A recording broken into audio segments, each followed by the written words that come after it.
There are plenty of reasons slings make great travel companions. However, not everyone is sold on the idea. I'm Lauren from Pack Hacker, your guide to smarter travel. In this video, we'll talk about what's on the market so you can decide if a sling is for you. Plus, we'll help you choose which type works best for your needs. Check out our website for detailed reviews on the slings we mentioned in this video and tons more options, link in the description below. Let's dive in.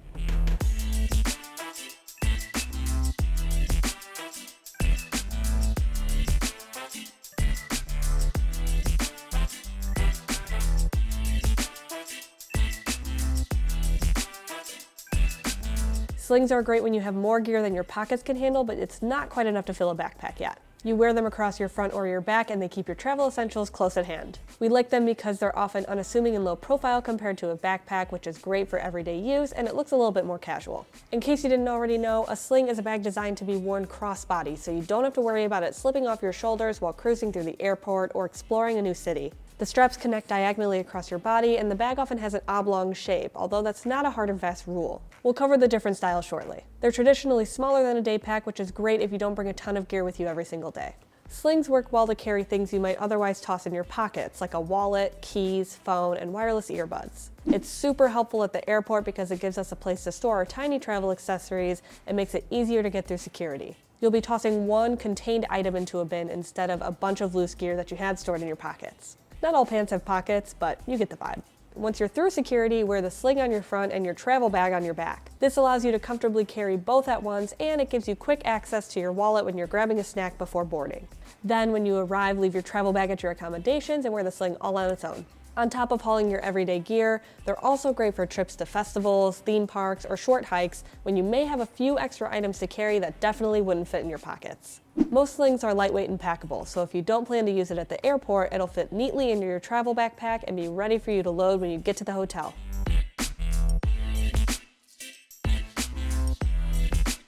There are tons of options out there and they all have subtle design differences. The kind that works best for you comes down to preference and your carry habits. We found that there are two primary shapes of slings, tall and wide. While you can fit gear like a tablet or even a water bottle in a tall sling, we're often left with unused space at the top and find that small gear easily gets lost at the bottom. Two good examples of this are the Air Pro Sling and the Nomadic Access Pouch. In order to make use of all the space, you need to layer your gear, which can make it hard to quickly get to. On the other hand, wide slings like the Brevity Crossbody or Moment MTW Mini Fanny Sling make it easier to access small gear like AirPods, a wallet, and a mini tripod since they have a shallow design. That said, this shape of sling is often smaller in capacity, so it may not fit much beyond your everyday carry. In terms of style, tall slings are typically worn crossbody and rest closer to your hip, while wide slings are most often worn tight against your chest. They're also more likely to be convertible to a waist pack, though not always. Both tall and wide can usually be worn on your front or your back, though we've found that wide slings are less likely to flop around during more adventurous activities like biking. The less slack on your strap, the more secure the fit. Some wide slings also work well when they're worn around your waist, although those sometimes have trouble laying flat against your chest when worn crossbody. For example, on the Osprey Arcane waist, the strap bends in a way that impacts aesthetics. But, I mean, that's probably why they call it a waist pack, right? There are also slings that are designed to only be worn on your back. These often have a large capacity and are carried over one shoulder, though some allow you to change up the strap for ambidextrous carry. When you want to access your gear, swing them around to your front and grab your items through a side zipper, like on the North Face Borealis sling.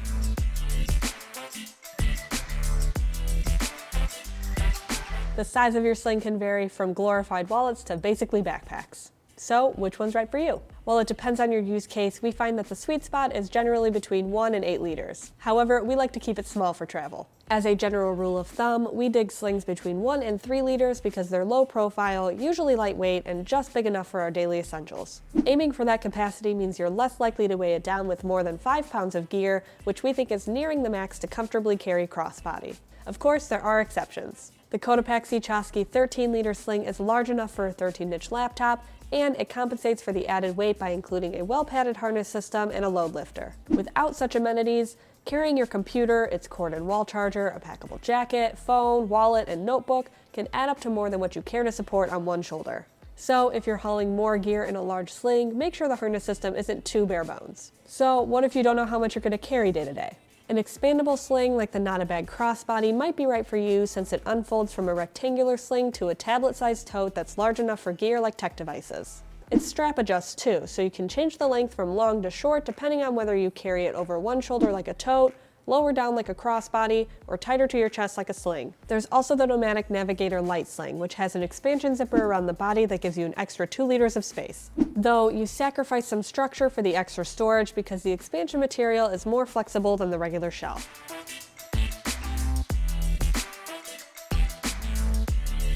Like travel backpacks, slings have varying degrees of internal organization.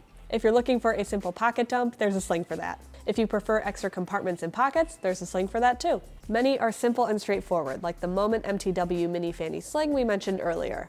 The only included organization is a liner pocket, which is just large enough to fit a smartphone. Some of our Pack Hacker Pro members think slings are made to be pocket dumps, while others want more organizational options. For that, there are slings like Lululemon's Everywhere Belt Bag. It includes a rear zipper pocket where you can stash your phone, as well as 3 mesh pockets on the inside for your AirPods, keys, and a charging cable. Plus, room in the middle for a battery bank and other gear. While the pockets aren't super tight, we like that it allows us to segment our gear so it's easier to find. Then you have large slings with even more compartments and pockets, like the 8-liter Hydro Flask Slingback. It includes a dedicated external water bottle pocket, a phone pocket on the back, a front section with a key clip and pockets for small gear, and a large main compartment. While you wear this on your back, it also has a side strap to lock down the fit in 3 directions so it won't jostle around on a hike or a motorbike ride.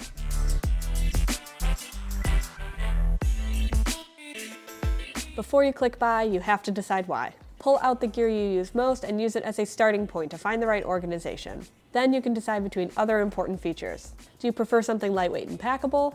Look for thinner materials and durable features like on the Patagonia Ultralight Black Hole Sling. As the name suggests, you can pack it in your travel bag and pull it out if and when you need it. The ripstop nylon is sturdy and water resistant, and it weighs less than 7 ounces, so it's not that big of a deal if you bring it along but don't end up needing it. However, you can only wear it over one shoulder because of how the strap is oriented. If you want to be able to change it up throughout the day, look for a sling like Kavu's Switch Slinger. It's a similar size but lets you switch the side of the strap with a quick change of a buckle. If you believe bigger isn't always better, check out the TOM BIHN Side Effect, a simple yet effective sling with modular organization that also works as a pouch. The shoulder strap has a large amount of adjustability so you can find the right fit for you. If you change up your carry a bunch and you want to buy a couple different options, you can bring a new sling on each trip depending on your needs. That leads us to our last tip.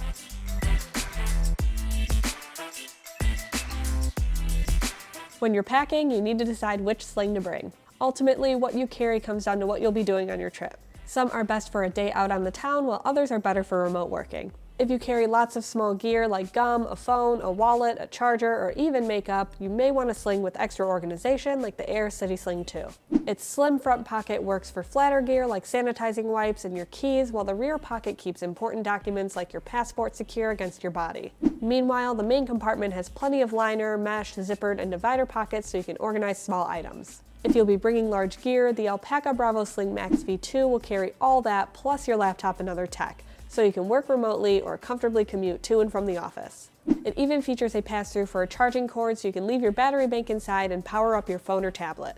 Everyone's preferences and gear are different, so paying attention to your needs while you're packing will help you make the best decision. So there you have it, some reasons you should reach for a sling on your next trip. Tell us what you like or dislike about slings in the comments down below, because remember, some of the best advice comes from you, the Pack Hacker community, right here on YouTube. Thanks for keeping it here at Pack Hacker, your guide to smarter travel, and we'll see you in the next one.